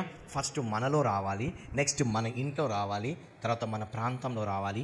అలాగా ఒక్కడొక్కడ రాజ్యం విస్తరించుకుంటూ పోవాలి. హల్లెలూయా. సో దేవుని మనం ఏ రాజ్యానికి చెందిన వాళ్ళం? దేవుని ఒక రాజ్యంలో ఫెయిల్యూర్స్ ఉన్నాయా? ఉన్నాయా? లేదు. ఇప్పుడు ఒకవేళ దేవుని ఒక రాజ్యంలో అడుగు పెడితే నీ ఫెయిల్యూర్స్ని ఎలా మారుస్తాడు దేవుడు? జయంగా మాట్లాడు. హల్లెలూయా. నీ ఓటమిని ఆయన జయంగా మారుస్తాడు. హల్లెలూయా. హల్లెలూయా. అందరూ లేచి నిలబడదాం. ఇప్పుడు మనం ఏ రాజ్యంలో ఉన్నాం? మన రాజు ఎవరు? మన రాజ్యం గురించి ఇప్పుడు తెలుసుకుందాం. దేవుడు అనగలుగుతున్నాడా, ఇగో ఈయన ప్రియ బిడ్డ, ఈయనందు నేను ఆనందించుచున్నాను అనేసి. ఆ సర్టిఫికెట్ మనకు రావాలి. ఏదో చిన్న చిన్న విషయాల గురించి అది పోగొట్టుకోకూడదు. నువ్వు హయ్యర్ అథారిటీకి లోబడితే మిగతాదంతా నిన్ను లోబడుతుంది.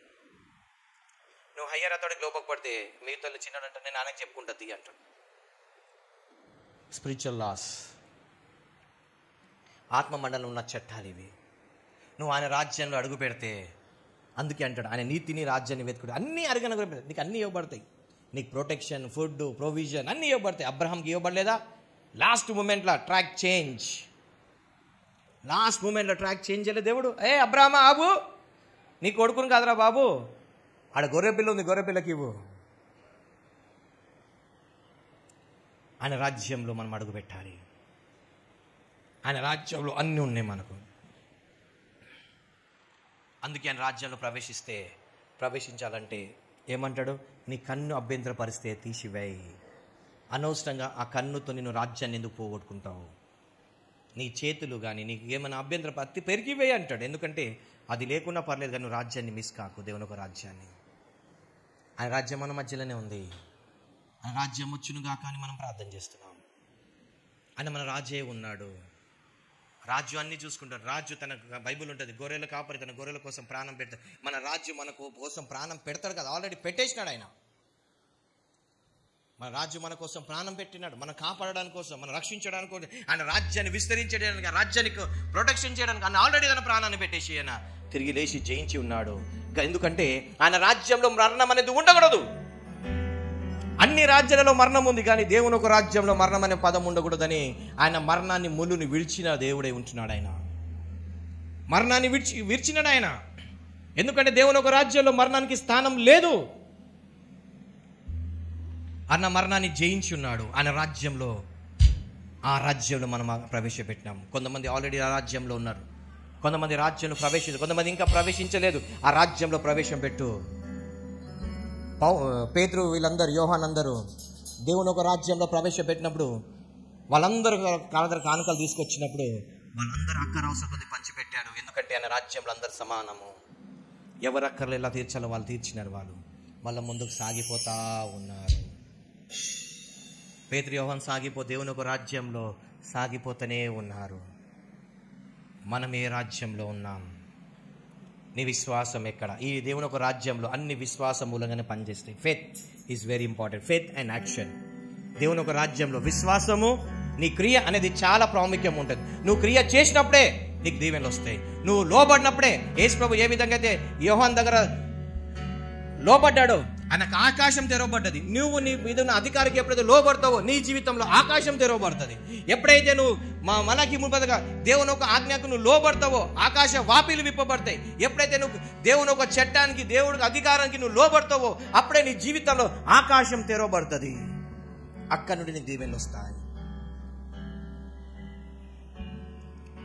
నాకెవరు అధికారం ఉండకూడదు, నేనే ఒకరికి అధికారంగా ఉన్నావంటే నీ మాట ఎవ్వరు వినరు. దేవుని ఒక రాజ్యం మొత్తం నువ్వు కూల్చివేస్తూ ఉంటావు. దేవుని రాజు బయటికి వెళ్ళాలి. ఈమె ఎవరు? మిరియం. ఎప్పుడైతే మోషేకి వ్యతిరేకంగా గునిగిందో ఆ క్యాంపులకి వెళ్ళి, ఆ గుడారాలకి వెళ్ళి బయటికి వెలివేయబడ్డది. ఆయన రాజ్యంలో గునుగుతుంటే వెలివేయబడతావు. ఆ స్టేజ్లో దేవుడు కోరుకోలేదు. పాత నిబంధనలో వెలివేయబడ్డారు, కొత్త నిబంధనలో వెలివేయబడ్డ వారిని తీసుకొచ్చాడు దేవుడు. ఆ కుష్టి వ్యాధిని స్వస్థపరిచి అనేకులు ఆయన రాజ్యంలోకి చేర్చుకున్నాడు దేవుడు. ఈ రోజు ఒకళ్ళు దేవుని ఒక రాజ్యం బయట ఉన్నావేమో, రావడానికి భయపడుతున్నావేమో, కానీ దేవుడు నేను స్వస్థపరిచి ఆయన రాజ్యంలో చేర్చుకోవాలని చూసి. ఎందుకంటే ఆయన రాజ్యంలో రోగాలకు, దయ్యాలకు, గొడవలకు స్థానము లేదు, గర్వానికి స్థానము లేదు. When you obey, you have blessings.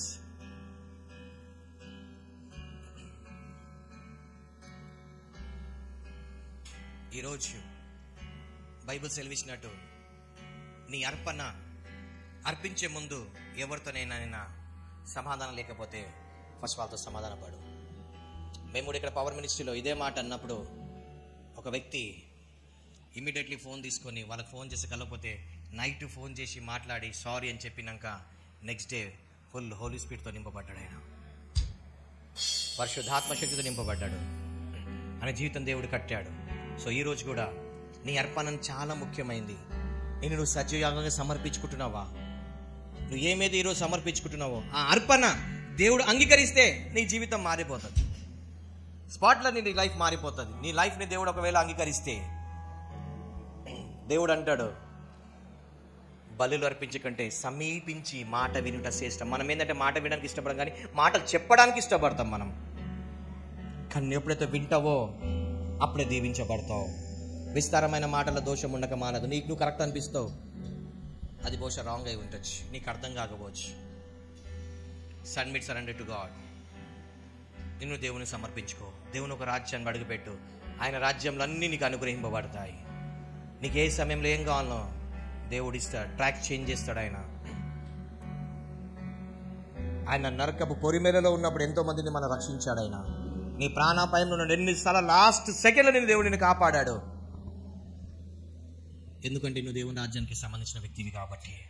నిన్ను విడువను ఎడబాయనన్న దేవుడు.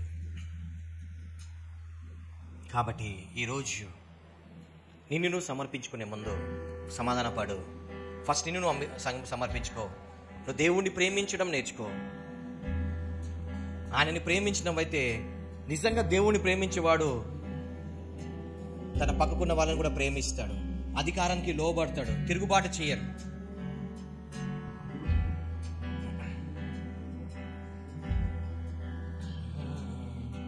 47 దేవుని సమర్పించుకోండి.